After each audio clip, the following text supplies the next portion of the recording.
আপনাকে ধন্যবাদ শামসুজ্জোহা।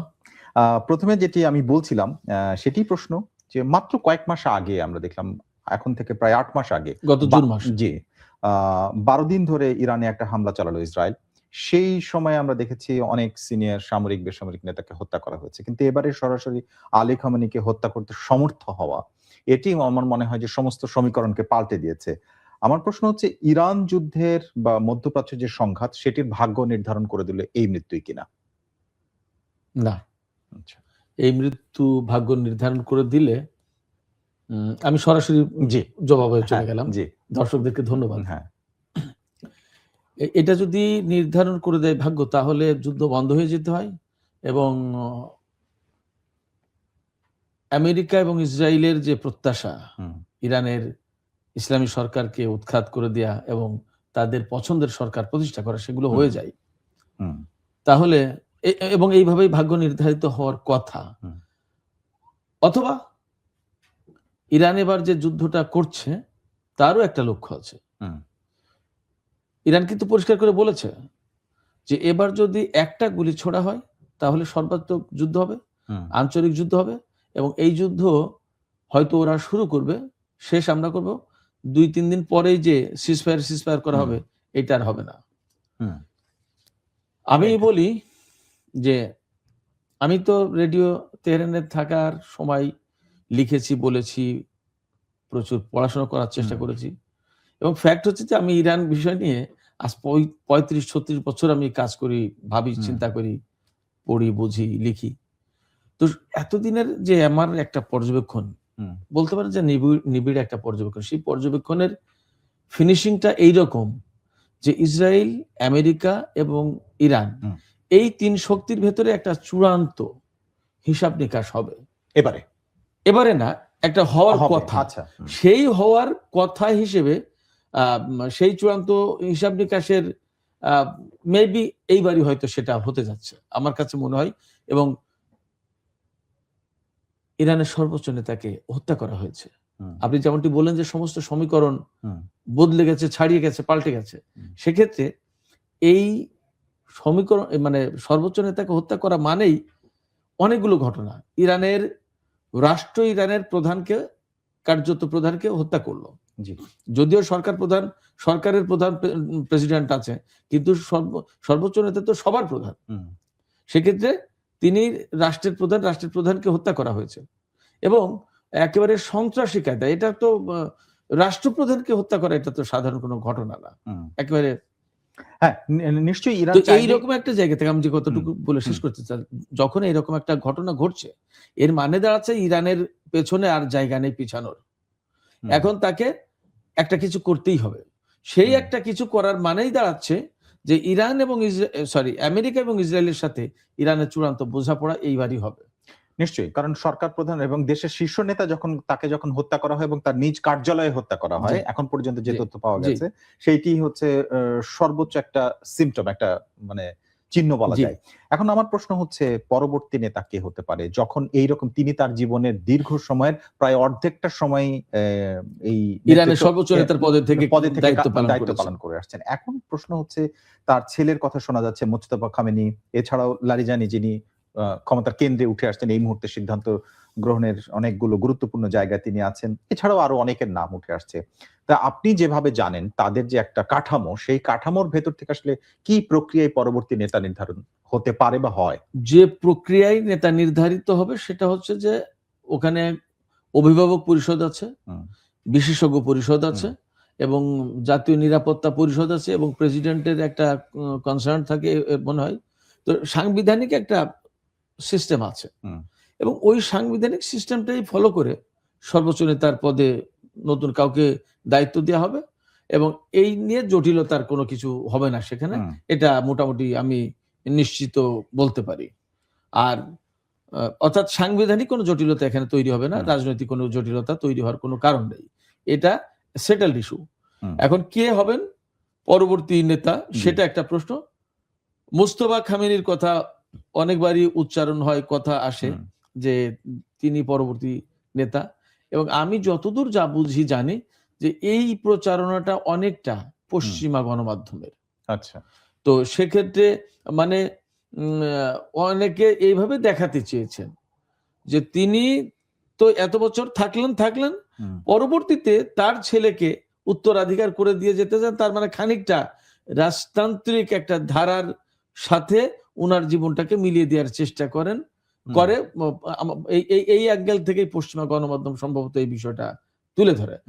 আমার মনে হয় না যে মোস্তফা খামেনি নির্বাচিত হবে, এবং এই ব্যাপারে তিনি কিন্তু কোন ওই যে যোগ্যতার কোনো বিষয় আছে নাকি তার ছেলের জন্য হবে না, ছেলের জন্য তিনি ছেলে বলে হবেন এই কথা বলা হয়, প্রচার করা হয়, কিন্তু তিনি ছেলে বলে হবেন না এইটাই বরং অনেকটা খানিকটা সত্যি।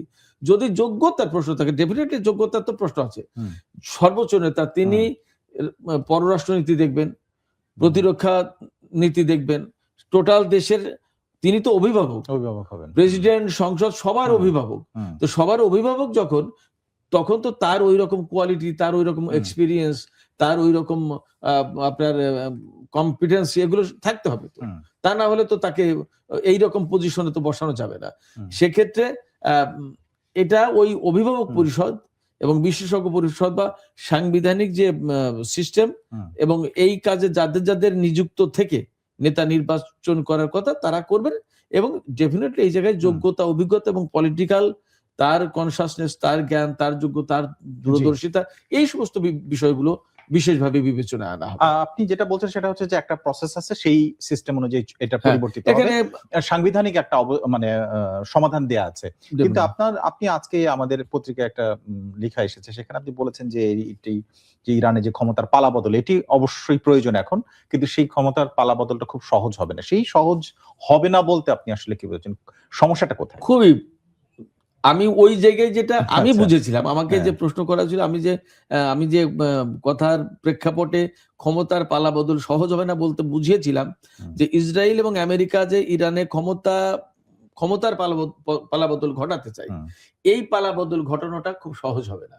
অর্থাৎ ইরানের সরকার পরিবর্তন করাটা আমেরিকা এবং ইসরায়েলের জন্য খুব সহজ হবে না। রেজিম চেঞ্জের যে ব্যাপারটা, ওইটা মিন করেছি যে ওইটা সহজ হবে না। আর এমনি যে ইরানের যে এই যে সর্বোচ্চ নেতা চলে গেলেন, তার জায়গায় নতুন কোন নেতা নির্বাচন, এটা কঠিন হওয়ার কিছু নেই, জটিল হওয়ার কিছু নেই। বরং আমি তো বললাম যে এটা সাংবিধানিক প্রক্রিয়ায়, মানে সেটেলড ইস্যু, যেহেতু সাংবিধানিক প্রক্রিয়া এটা হয়ে যাবে। আমি সহজ হবে না বলতে আমি মিন করেছিলাম ইসরায়েল এবং আমেরিকা যেটা চায় ওইভাবে হবে না, ওইটা হবে না। মানে ইসলামী শাসন ব্যবস্থার অবসান ঘটিয়ে, ইসলামী সরকার বা বিপ্লবী সরকারের অবসান ঘটিয়ে তাদের পছন্দ মতো, যেমন রেজা শাহের ছেলে রেজা পাহলবিকে তারা বসাতে চান, এই বসানোটা খুব সহজ হবে না। আমি এটা আচ্ছা, এবার একটু আসি, এমনি যে কোনো একটা দেশের সবচেয়ে নিরাপদ এবং সবচেয়ে বেশি সিকিউরিটি দেওয়া হয় সেই রাষ্ট্রের প্রধান, সর্বোচ্চ নেতা, তারপরে প্রতিরক্ষা মন্ত্রী, সশস্ত্র বাহিনী প্রধানরা খুবই সুরক্ষিত একটা জায়গার মধ্যে থাকে। এবং ইরান এই সময়ে বেশ কিছুদিন ধরে টানা একটা যুদ্ধ পরিস্থিতির মধ্যে আছে। সেই রকম সময় আপনার মনে হয় যে সশস্ত্র বাহিনীর প্রধান মুসাভিকে, তারপরে নাসির জাদে প্রতিরক্ষা মন্ত্রী, যাদেরকে হত্যা করা সম্ভব হয়েছে, এবং সবশেষ আপনার সর্বোচ্চ নেতাকে, এইটা একই সাথে একদম পরপর হত্যা করা সম্ভব হলো, আপনার কাছে কি মনে হয় যে এইটা গোয়েন্দা ফেলিওরের জন্য হয়েছে এবং সেটা ইরানের দুর্বলতা আসলে আছে? এই জায়গায় তো অবশ্যই বলতে হবে যে গোয়েন্দা ফেলিওরিটি। কারণ যখন এই বিভাগটা সফল, তখন তো এই ধরনের হামলার আগেই তাদের কাছে তথ্য থাকার কথা, আসার কথা, যে এই হতে যাচ্ছে, এখান থেকে এক্ষুনি আপনারা মুভ করেন, জায়গা ছাড়েন, সেই পজিশনে যান, ইত্যাদি ইত্যাদি। এইটা যেহেতু হয়নি, তাহলে ডেফিনেটলি গোয়েন্দা ব্যর্থতা, এটা একটা ব্যাপার। আর একটা ব্যাপার হচ্ছে যে গোয়েন্দা ব্যর্থতা মানে সামগ্রিকভাবে উত্তর তো একটাই, গোয়েন্দা ব্যর্থতা তো বটেই, কিন্তু এর সাথে আরো কিছু যদি এর সাথে যুক্ত করা যায় সেগুলো বলা যায়। যেমন এই গোয়েন্দা ব্যর্থতা এর সাথে এমন হতে পারে যে ভেতর থেকেই এজেন্টরা তো কাজ করে থাকে। যেমন আপনি জেনে থাকবেন নিশ্চয়ই যে ইসরায়েলের প্রধানমন্ত্রী বেনিয়ামিন নেতানিয়াহুর দপ্তরের চিফ অফ স্টাফ, তাকে কিন্তু গৃহবন্দী করে রাখা হয়েছে, আই থিঙ্ক। কারণ হচ্ছে কি, যে তার বিরুদ্ধে অভিযোগ যে 2023 সালের 7 অক্টোবর যে হামাস ইসরায়েলে অভিযান চালালো। অভিযানটা এই অভিযানের পরে বা আগে পরের সময়টাই সে হামাসকে বা ইরানকে তথ্য দিয়ে সহযোগিতা এখন করেছে। কথা হলো কি, সেইটা হচ্ছে যে ইসরায়েলি তাহলে সেটা একটা সক্ষমতা যে তাদের নিজেদের মধ্যেও কেউ যদি বিট্রেয়ার থাকে তাকে খুঁজে বের করে ফেলা হ্যাঁ, এবং তাকে অ্যারেস্ট করেছে তারা, Definitely. তাই না? কিন্তু ইরান সেই জায়গাটায়, আমি প্রশ্নটা এই জন্য করছি, হুম। মাত্র কয়েক মাস আগেও একই ধরনের ঘটনা ঘটেছে এবং সেখানে প্রায় 10 জনের বেশি সামরিক কর্মকর্তাকে এবং উচ্চপদস্থ তারা একদম তাদেরকে top level এ। টপ লেভেলের হত্যা করা হলো। সেটিও সম্ভব হলো, এবারেও প্রথম সম্ভব হলো। অবস্থায় সম্ভব হলো। মানে এখানে ডেফিনেটলি ব্যর্থতাটার মাত্রা নাকি বেশি। সিআইএ এবং মোসাদের কাছে আসলে টিকতে পারাটা কঠিন? আমি সবই বলবো। ব্যর্থতার মাত্রাটা তাদের সামনে টিকতে পারার কঠিন মানেই তো ব্যর্থতা। ব্যর্থতা, রাইট। আপনি সমীকরণ করলে তো তাই আসবে। তাই আসে। যে সেক্ষেত্রে ব্যর্থতার মাত্রাটাই বেশি বলবো। এবং এই জায়গায় যদি স্যাবোটাজ হয়ে থাকে বা এজেন্ট হিসেবে কেউ কাজ করে থাকে, করতেই পারে, নট ইম্পসিবল। সব ধরনের সম্ভাবনা বা আশঙ্কাই মনে হয় ইরান বিবেচনায় রাখবে। এবং আমি আপনাকে এটাও বলি যে ইসরায়েল যেমন তাদের চিফ অফ স্টাফকে ডিস্টিংগুইশ করতে পেরেছে যে হি ইজ দ্য এজেন্ট, কেমন ইরানও এরকম বহু এজেন্টকে ডিস্টিংগুইশ করেছে, আটক করেছে এবং তাদেরকে বিচারের আওতায় এনেছে। এবং ফ্যাক্ট হচ্ছে এখানে একটা মজার তথ্য বলি যে এদেরকে যখন বিচারের আওতায় আনতে যায় তখন ইসরায়েল এবং আমেরিকা বলে যে একটা লোককেও ফাঁসি দিতে পারবো না, ফাঁসি দিলে কিন্তু যুদ্ধ করব। তার মানে তাদের এজেন্ট সেট করা, তাদের এজেন্টদেরকে বিচার করতে গেলে, ইরান বিচার করতে গেলে তাদের বিচার করতে দেয় না। কতটা অধীনস্থ কান্ট্রি, কতটা অধীনস্থ গভর্নমেন্ট চাই ইসরায়েল এবং আমেরিকা। ওকে, এবারে একটু আসি এভাবে যে আপনি যেটা এর মধ্যে বলেছেন যে যুক্তরাষ্ট্র প্রথমত ইসলামী শাসন অবসান চায়, যেটা খুব একটা কঠিন হবে না আপনার মন্তব্য। তো আমার প্রশ্ন হচ্ছে যে পর পর একের পর এক যুদ্ধ করছে এবং একের পর এক হামলা করছে, অনেকটা ঘোষণা দিয়ে অনেকটা বোঝা যাচ্ছে যে ইরান এখন তোপের মুখে। এটা এই মরিয়াটা তাহলে কেন? শুধুই রিজিম চেঞ্জ নাকি এর বাইরে আর কি আছে? মানে অনেক কিছু, সেই জিনিসগুলো একটু বলবেন। আমি অনুরোধ করব আপনি আমাকে সময় দেন। প্লিজ বলেন।